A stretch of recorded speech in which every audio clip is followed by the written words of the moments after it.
there, Duck fans! So today we're taking a trip down memory lane, perhaps a detour that not many remember. When I was a kid, my parents had a record player and a dozen or so records just for kids. A couple of them were basically audiobooks on vinyl, and a few had a compilation of nursery rhymes put to music.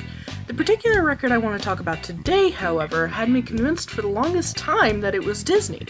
I have come to find it wasn't, though it was allegedly the inspiration for an eventual Disney variation. I'm talking about Disco Duck.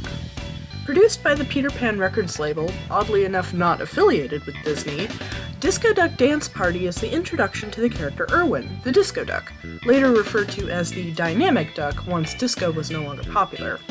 Before we had Irwin the Disco Duck, we had the inspiration from the song Disco Duck by Rick Dees. His name might sound familiar to some. He's Rick Dees of the Weekly Top 40s, a popular radio DJ known across the United States. The design for Irwin is said to have been based off of Rick Dees. In some artwork of Irwin, we see him with a microphone and record, as if he's acting as a DJ himself. Many of the records featuring Irwin were compilations of popular songs covered by Irwin and his Wibble Wobble singers. He's performed hits like The Hustle, In the Navy, Car Wash, and collaborated on records with the Sesame Street characters. He had 2 Star Wars-themed collections, Duck Wars and Irwin Strikes Back. He even had a Christmas special.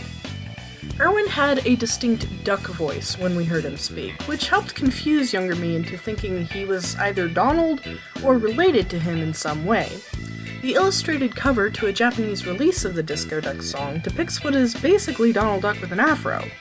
There was a long-running assumption that Clarence Nash, the voice actor for Donald Duck, provided the Ducky voice for Irwin, but the Walt Disney Company denied this. The Ducky voice for the original Disco Duck song was performed by a man named Ken Pruitt, a friend of Rick Dees. Later on, Irwin lost his Ducky voice. Eventually, he was performed by a man named Don Messick, a popular voice actor for the time who provided many voices for various Hanna-Barbera cartoons, such as Boo Boo from Yogi Bear, Astro the Dog from the Jetsons, and even Scooby-Doo. Later, Scrappy-Doo, Scooby's nephew as well. From 1976, when we first got Disco Duck Dance Party, Irwin graced the covers of many records, all the way until the 80s, a while after disco fell out of fashion. It wasn't actually until 1979, pretty late in the game, did Disney produce their own duck-themed disco track, Macho Duck, on their Mickey Mouse disco record. This time we really do hear Clarence Nash himself perform Donald's lines in the song. I still have a physical copy of Disco Duck in the Navy, even though I don't have a record player. Irwin is just an odd yet memorable piece of my childhood, and I like to keep the memento around. That's it for this video, Duck fans. Until next time.